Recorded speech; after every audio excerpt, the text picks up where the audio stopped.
pairs of footsteps echoed down the dark alley. He stopped, waited for Jack the Ripper to strike. But this is not London in 1888. No, this is Chicago in 1945. Yet Jack the Ripper is loose again to knife, to butcher his victims without trace.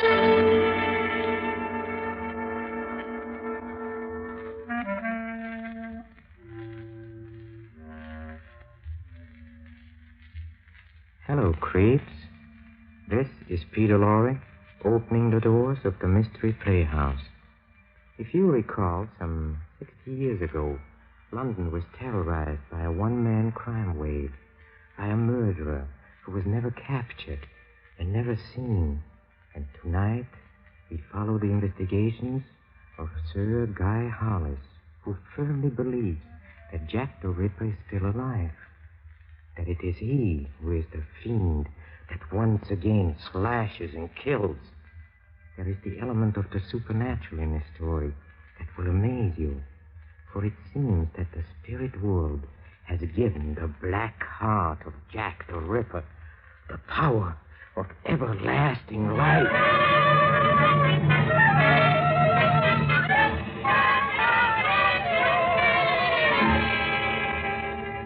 Time, the present. Our scene is the reception room of a well-known Chicago psychiatrist, Dr. John Carmody. Miss Canister, the doctor's assistant, is chatting with a tall, distinguished man who is apparently waiting to consult Dr. Carmody. But surely, Sir Guy, you can't believe a theory that seems so, astrological. I'm afraid I do, Miss Canister. Now, you'll grant, Miss Canister, that we still know very little about the life energy of the sun, about those forces which keep the planets in their spheres and keep a star from spinning astray and crashing into the Wrigley building. Hello there. Oh, Dr. Carmody. I'll be with you in a moment, Mr. Hollis. Miss Canister, will you step into my office, please? Take your time, Doctor.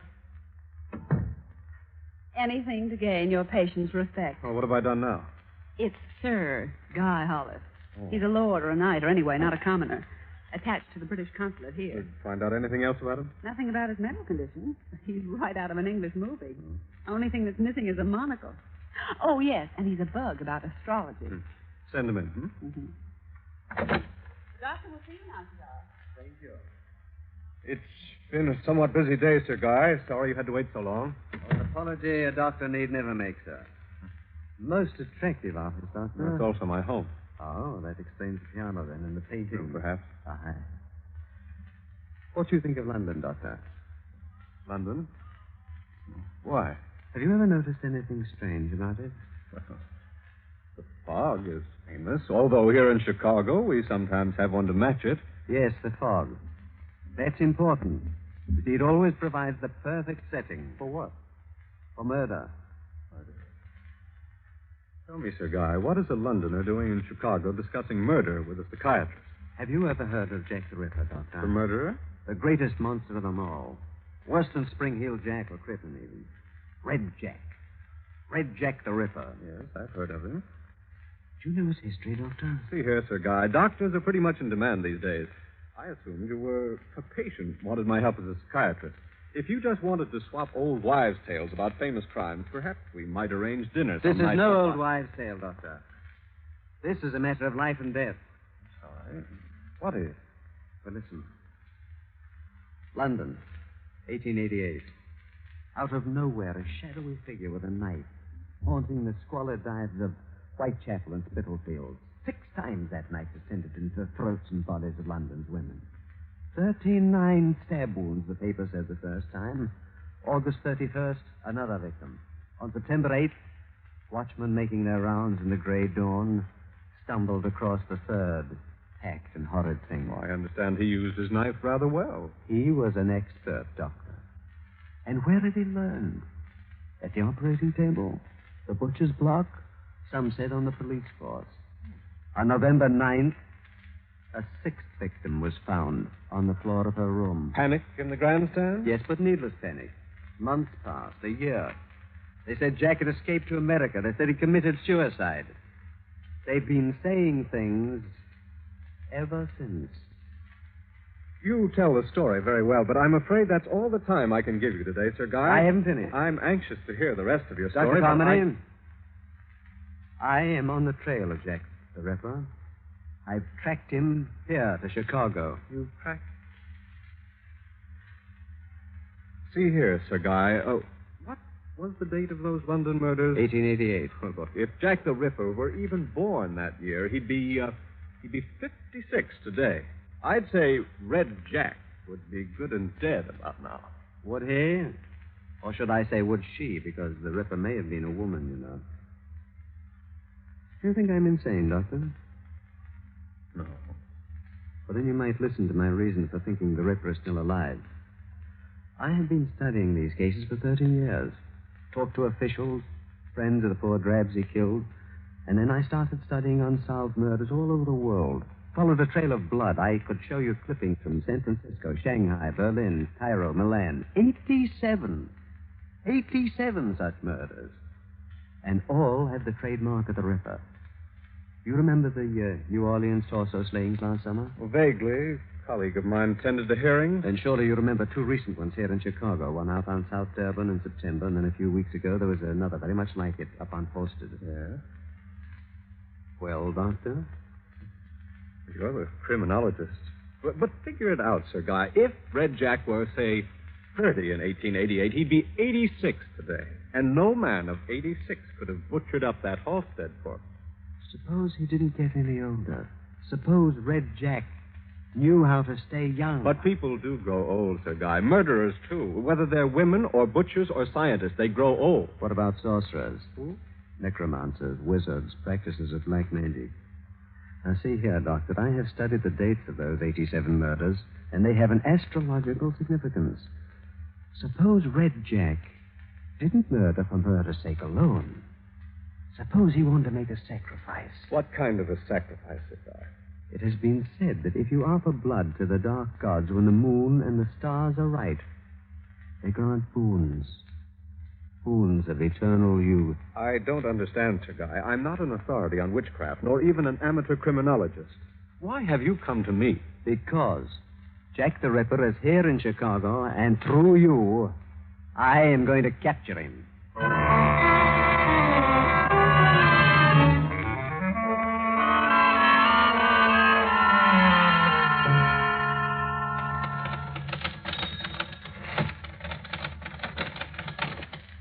Good morning, Doctor. Morning, Canister. Well, how did his lordship turn out last night? He's the most exciting patient we've had in months. He's not a patient, Canister, at least not yet. Shouldn't he be? No, I can't tell. He talks so convincingly. Maybe there is a shred of reality in his story. It's real enough to him, Lord knows. Oh, excuse me, Doctor. Dr. Carmody's office? May I speak with Dr. Carmody, please? It's most urgent. One moment. His lordship again. Oh, hello? It's Guy Hollis, Doctor. Oh. Any new clues turn up overnight? You're willing to go through with it? Oh, just this minute sent my nurse out for a magnifying glass and a pair of I don't think handcuffs. that'll be necessary, Doctor. Now, look here, Sir Guy. How can I possibly help you? I have good reason to believe the Ripper is among your acquaintances. What good reason? I'll tell you when I see you. I understand Lester Benton, a friend of yours who writes a column for the Sun Herald, has invited you to a party tonight. Yes, that's right. How did you know that? I hope that you'll take me with you. Take you with me. I told you that I have plotted the astrological chart. The Ripper must make a sacrifice before this night passes. Oh. Okay. How about supper first? Splendid. Pick me up at about 7:30. Thanks awfully, Doctor. All right. Bye. Are you sure you're doing the right thing? Well, that's why I wanted him to supper first. If he proves dangerous, I'll manage to sidetrack him somehow. I hope Lester is in. I know. Hatchet murder on Polk Street. No, no murder yet, Lester. But if you don't become conscious, there may be. Oh, John. Yes, that's right. Now, look, old man, is it okay if I bring someone to the party tonight? Oh, sure, John. Well, like her? It's a guy from the British consulate. Well, all the better. Manpower shortage and all that. Now, listen, Les. He's kind of a strange duck. I'm not sure yet whether his head is on right. That's okay. Plenty of company. See you tonight. Right. Canister, all that remains now is for Sir Guy and I to attend the party tonight and capture the Ripper. What are you talking about? Well, Sir Guy says the Ripper will be there tonight. You're joking. I am, yes. But Sir Guy isn't. And perhaps he's right.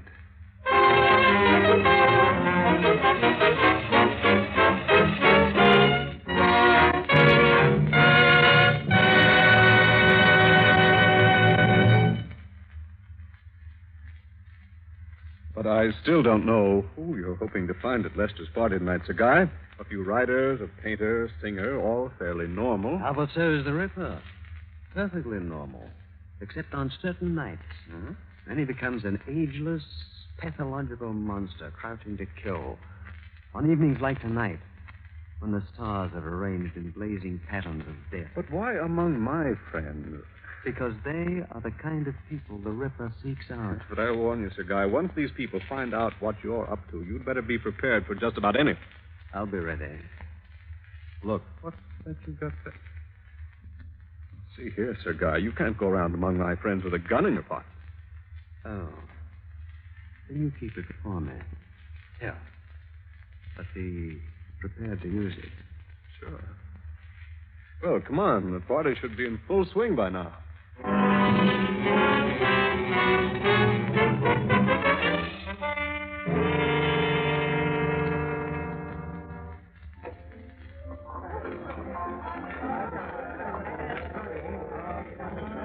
Well, Sir Guy, are you enjoying yourself? Immensely, John. Your friends are very charming. Except that one of them is Jack the Ripper, huh? Perhaps. And if I get the opportunity, I think I'll show you how we can find out. Soon, I hope. It's 1 o'clock. I should be leaving. Leaving? Who said leaving? Are you trying to spoil my party, John? Well, Lester, it is late. Don't be a killjoy, John. I've hardly met our honored guest. Oh, dear. Are you here on a military mission, Sir Guy? Not exactly. Well, then if it's not secret, you could... Oh, not at all, Mr. Benton. I'm on the trail of Jack the Ripper. Jack... Well, it's rude of us to be so curious. Sir Guy has an idea that Jack the Ripper is prowling around Chicago, Les, and he's out to find him. Oh, really? Sir Guy is serious. Well, he should be. According to some old files I've read, Red Jack was something of a menace. Had some ripping good times. Oh, Les, your puns get worse daily. Oh, they're not Sir bad. Guy is sure that the Ripper is responsible for the South Dearborn murder.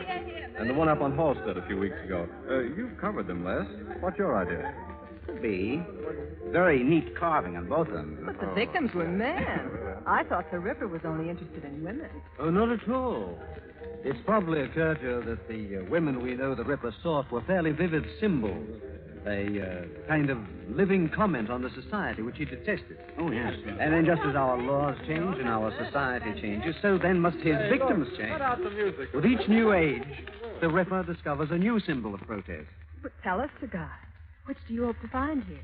The Ripper or the symbol? Yes, I'm rather curious about that myself. The Ripper. All right, boys and girls. We're trapped.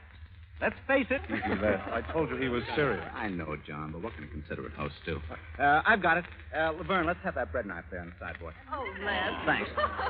Sir Guy has come a long way on a difficult mission, so let's give him a fair chance. I'll turn out the lights for 1 minute, and Sir Guy can stand here in the middle of the room with the bread knife. Now, if anyone here is the Ripper, they can either make a break for it or take the opportunity to, eradicate the pursuer. That's fair enough, Sir Guy? Fair enough, Lester. Laverne, some suitable background music, please. Something Wagnerian, you know. Now, choose your partners for the kill, ladies and gentlemen. Every 60 seconds of darkness for evil to make its cosmic presence known. Unchallenged, unmolested, let the Ripper ride.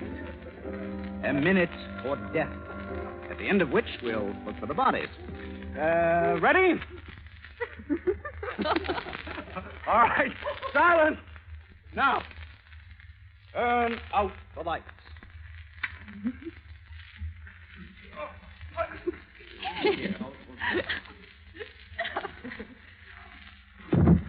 Don't anyone move. Let the affirmative forces return. Let there be light. Look there on the floor.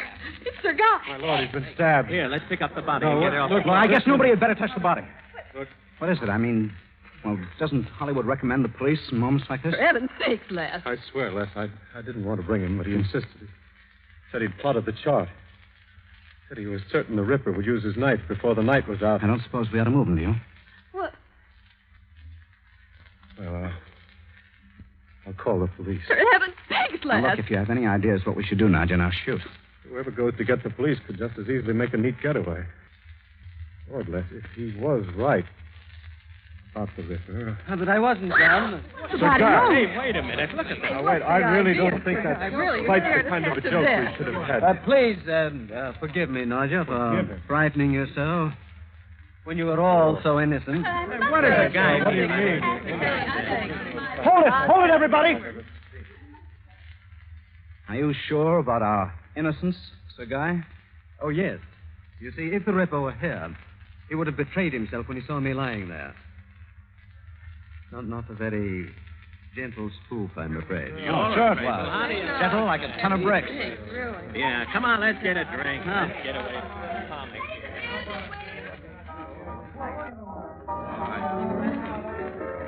Well, John, will we leave? It's getting rather late. Yes, Sir Guy.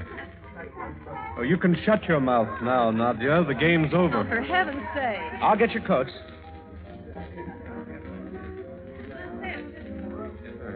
Thanks. Well, goodbye, everyone, and forgive me if I gave you an unnecessary scare. Oh, they've forgotten about it already, Sir Guy. Good night, Les. Thanks. Don't mention it, John. Come around again, Sir Guy. I'd like to. Good night, Lester. Good night.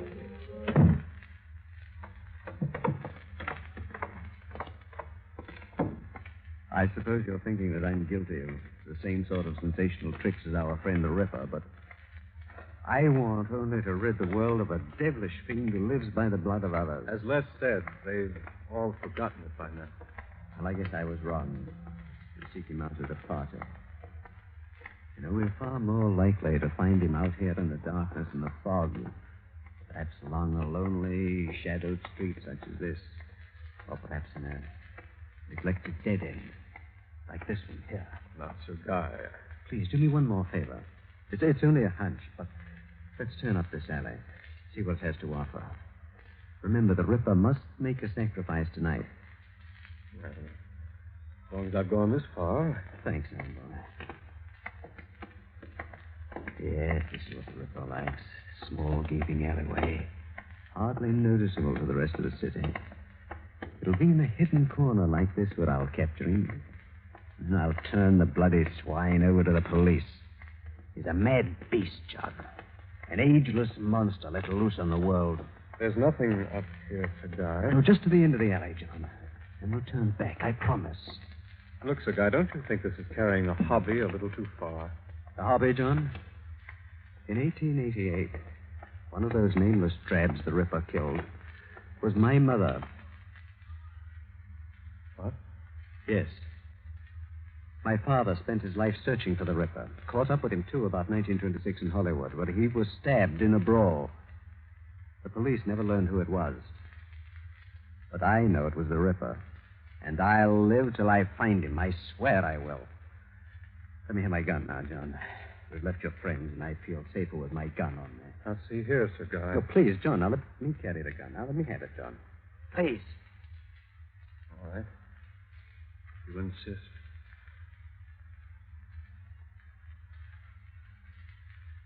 John, it's not a gun, it's a knife. I know. John. John, what are you doing? Never mind the John. Only Jack. No.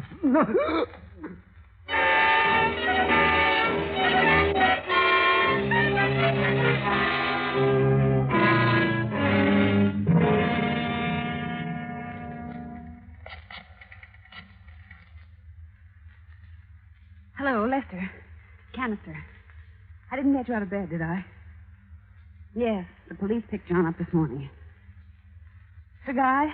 Oh, he's dead, all right. Oh, it's horrible, Les. Well, of course he's in his cell. All right, Les, I'm going in now and talk to John. Insane? Of course he must be. Right, Les, I'll meet you here at the jail.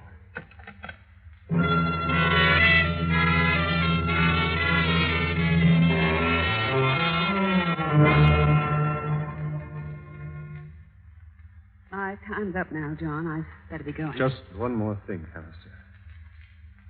For some reason, I want you to understand. You see, Sir Guy was right. I did have to make an offering before the night was over. I didn't want for it to be him, Canister. But up there in that alley, I realized he was as determined as I. You know, Canister, I still wonder who at that party was astute enough to send the police after me so quickly. Lester, perhaps. Huh? The police won't tell me, but I'll find out, Canister.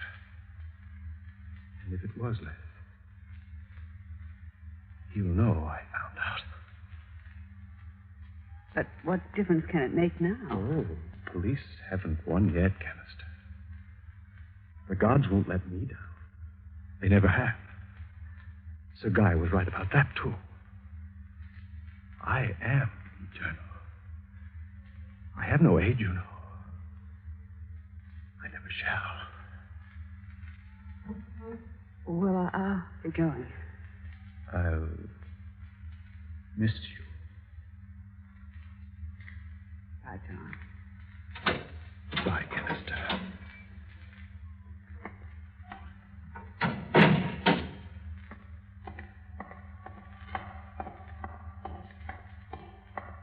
Canister. Lester.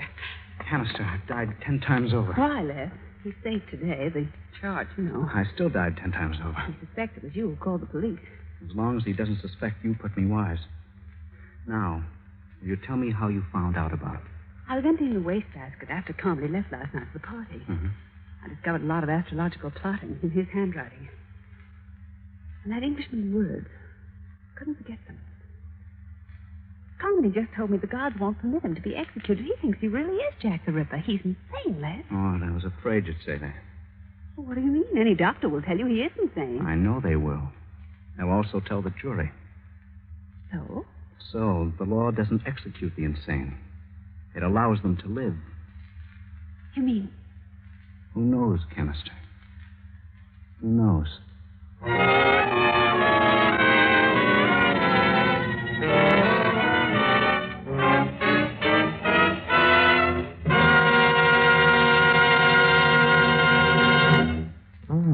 Comfortable thought, isn't it? Dr. Carmody may die for his crimes, but Jack the Ripper will live on. Oh, well, spirits are hard to kill, unless they come in a bottle. Now for our next production, we have something much less exciting.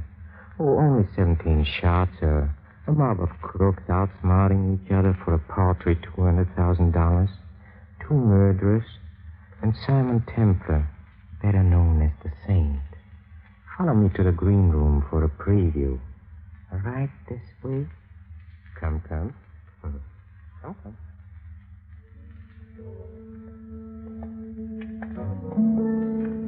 You know, Horace, you really should have told me sooner. Told you what? That police headquarters have been moved to a Long Island mansion like this. It's quite a shock to a hard-working taxpayer like me. You better start getting used to shocks, Bub. Oh, Mr. Nasson, the judge is expecting you. Go on in. I wish you wouldn't keep prodding me with that rough, though, Horace. It tickles. This way, sir. Why, cozy little stump.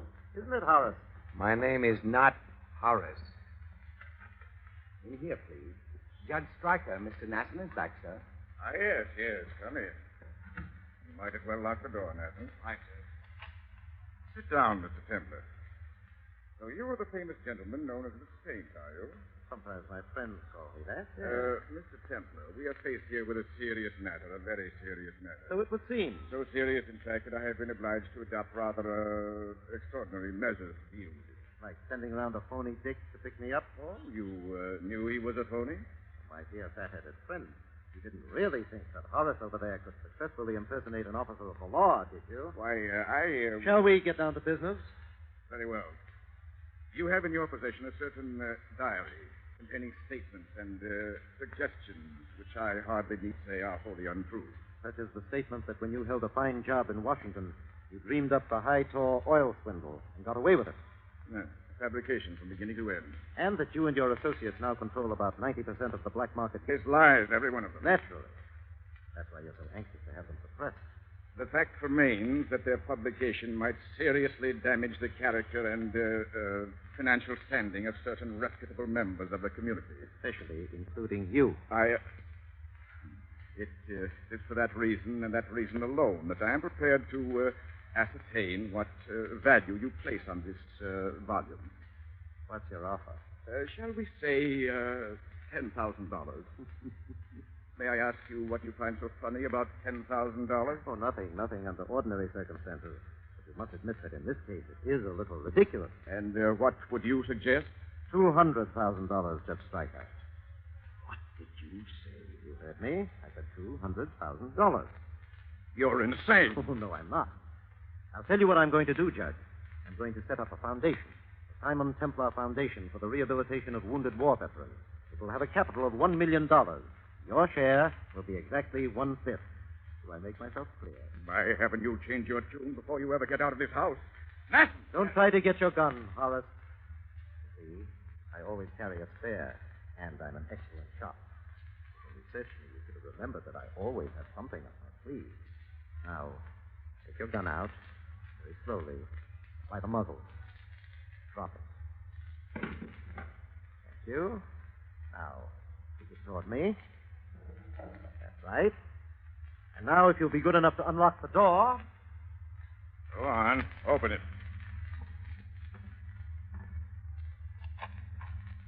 That's a good little boy. You'll hear from me again, Templar. Oh, I'm quite certain of it.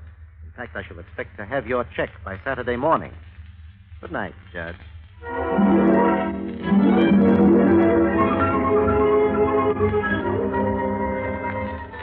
Yes, they call him the Robin Hood of modern crime. But even a Robin Hood is not immune when powerful interests concern themselves with arranging for the sudden death of the saint. So with these gentle thoughts, this is Peter Loring closing the doors of the Mystery Playhouse. Until next time, good night. Sleep tight.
This is the Armed Forces Radio Service.